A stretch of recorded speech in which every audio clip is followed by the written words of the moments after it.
So Manchester United, I told you, no Alexander Isak because he's too expensive, but Man United in the recent hours had a direct contact with Aston Villa. So there was a club-to-club conversation. Man United asked about the situation of Ollie Watkins. The answer from Aston Villa is that they want to keep the player, so Aston Villa don't want to negotiate. It has to be a very good proposal to change the story. But Aston Villa, as of today, insists on their intention to keep Ollie Watkins and not to negotiate. So let's see if Man United will decide to go big for him and try to tempt Aston Villa and to tempt the player, or if Man United will move on different targets. But Ollie Watkins remains one of the names on the list, and Man United made contact for Aston Villa to be informed on the situation. And then Man United also asked to Aston Villa the opportunity to sign Martínez and Dibu as a goalkeeper on loan deal. Aston Villa said no chance. So Aston Villa have no intention to let Martínez go on loan. That was very clear after the meeting. It's also important to say that Man United still have to decide whether they want to go for an experienced goalkeeper like Martínez, also with Dibu being very keen on a move to Man United, as I told you, or if they want to go for a young goalkeeper. And in that case, Lammens from Royal Antwerp remains the name. A player really appreciated by Man United, scouted for a long time, with the player also keen on a move. So that remains the way. Young goalkeeper, old goalkeeper, experienced, because old is not a nice word for one of the best in the world, if not the best, like Martínez. So for sure, Manchester United are working on the goalkeeper. And remember the priorities. This meeting with Aston Villa is confirming to us the two priorities: the striker and the goalkeeper. At the moment, no green light on loan for Martínez, no green light for Ollie Watkins, with Villa intention to keep him, but to show how Man United are working on these two possibilities, on these two positions. Newcastle are going big, or at least are trying to go big, for Benjamin Sesko.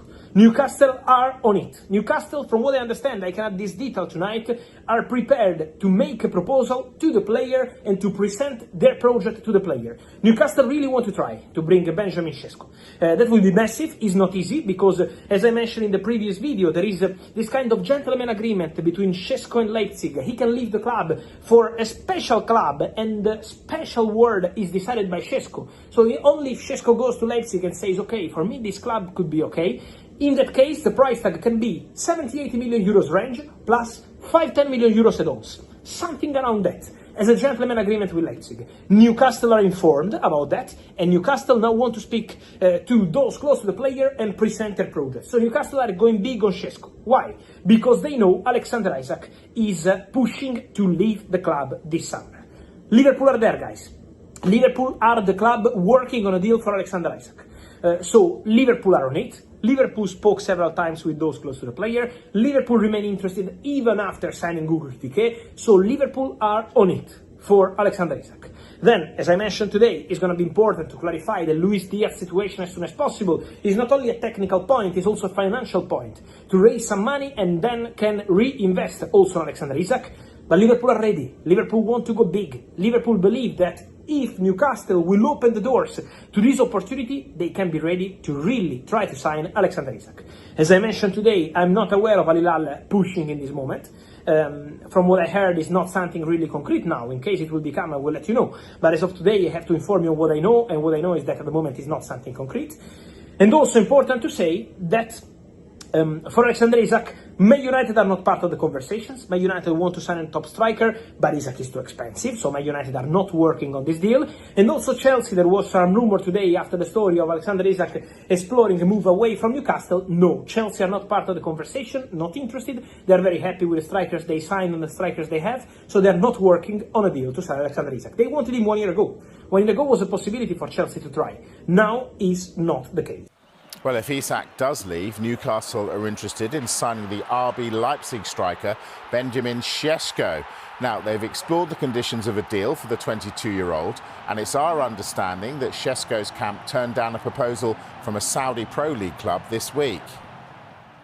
Fresh contact over Aston Villa for Ollie Watkins. They've identified Watkins as a target in their search for a new number 9, but any move is likely to depend on selling players first. Højlund potentially could be on his way out.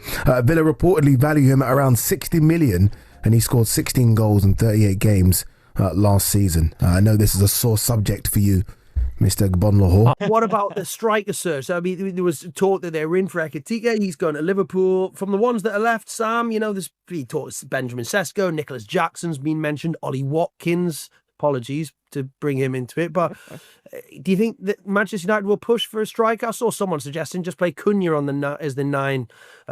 What are your thoughts? I mean, they've got a couple there, haven't they, as well already? Young players who can play there. Yeah, I mean, don't buy Cunha for £62.5 million and then just shove him up front when he's barely played there in the last year and has clearly excelled as a kind of floating 10, which United literally used 2 of. So I'm pleased to see that they're up for a 9.